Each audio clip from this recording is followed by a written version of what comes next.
বোনদের জন্য কি আলাদা প্যান্ডেল আছে? বোন, আমার কাছে বেশি ওয়াজ ছেলে মেয়ের আলাদা নাই। আপনার সতর আর পুরুষের সতরে কিছু পার্থক্য আছে। ঢাকাতে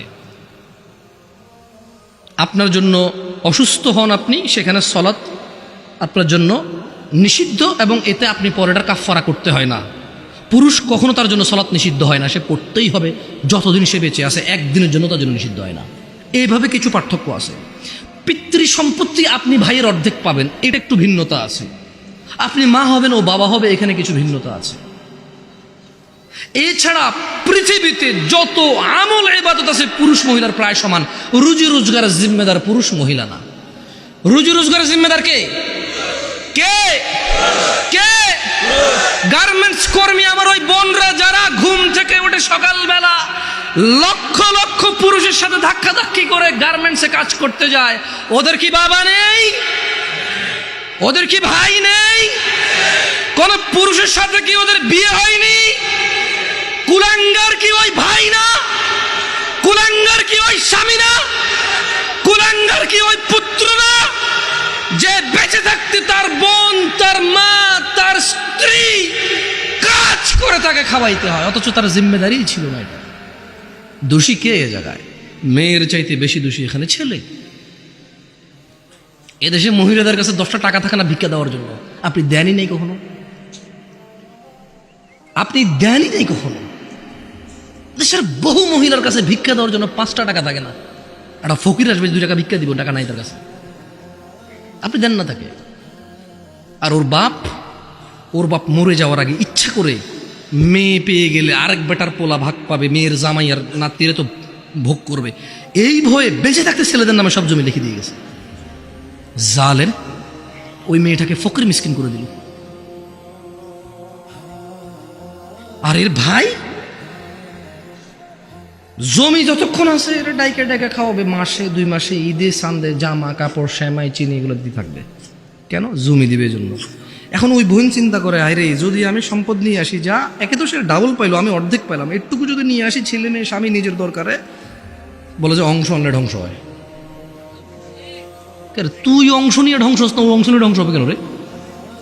তোর বাপের অংশ তুই খাবি, তুই ধ্বংস হবি না। তোর বাপের অংশ তোর বোনে খাবে, সে তার বাপের অংশ খাবে, সেখানে ধ্বংস হবে। তোকে যা আল্লাহ নির্ধারণ করে দিয়েছে, নির্ধারক আল্লাহ, এখানে তোর অধিকার রেখেছে আল্লাহ, ওই মেয়ের জন্য অধিকার রেখেছে আল্লাহ। তুই খালি ধ্বংস হবি না, ও খালি ধ্বংস হবে কেন রে? এদেশের বাপ ভাই সবাই প্রায় জুলুম করে মেয়ের প্রতি, স্ত্রীর প্রতি, ইভেন মায়ের প্রতি।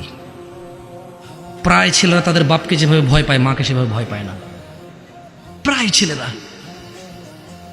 তো আমি বোনদেরকে বলি, শোনো বোন আমার, আমি সলা নিয়ে কথা বলছি, এখানে সব সমান। আমি কুসংস্কার নিয়ে কথা বলেছি, উদাহরণ উদ্ধৃতি দিয়েছি, হারাম হালাল নিয়ে বলেছি, সবার জন্য সমান। আল্লাহ নবী সাল্লাল্লাহু আলাইহি ওয়াসাল্লামের উম্মত মহিলা এবং পুরুষ সবাই। মহিলা এবং পুরুষ যে আল্লাহ নবীকে অনুসরণ করবে সে আল্লাহ নবীর উম্মত। আর আল্লাহ নবী বলেছে, কুল্লু উম্মতি ইয়াদখুলুনাল জান্নাহ, আমার সকল উম্মত জান্নাতে যাবেই যাবে।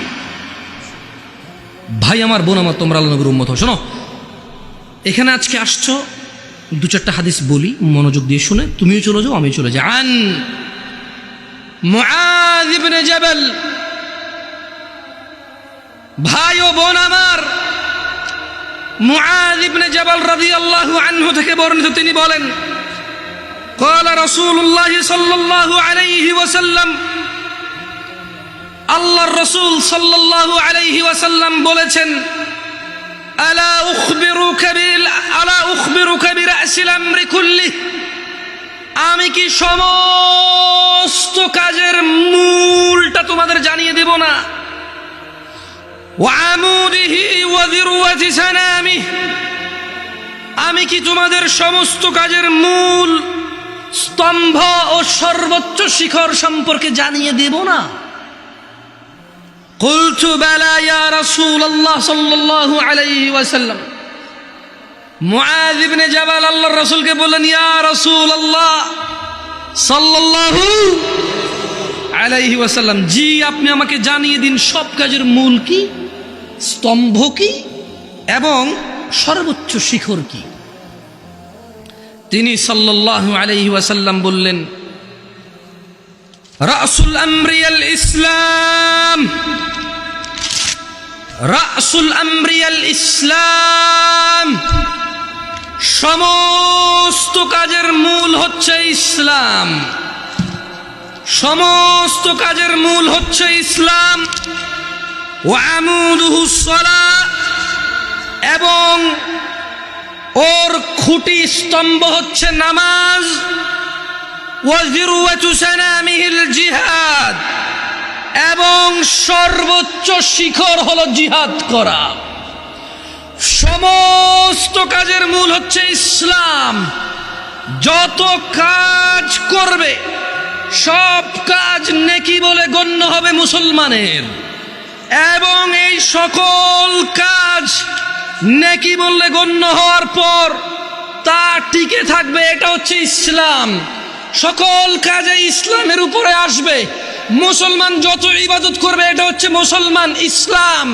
ওয়া আমুদুহুস সালাহ, এটা হচ্ছে সালাহ, আমুদ, খুঁটি, যেটা পুরো ইসলামটাকে ধরে রাখে। একজন মানুষ মুসলমান অথচ তার সালাহ নাই, তাহলে তার ইসলামও নাই।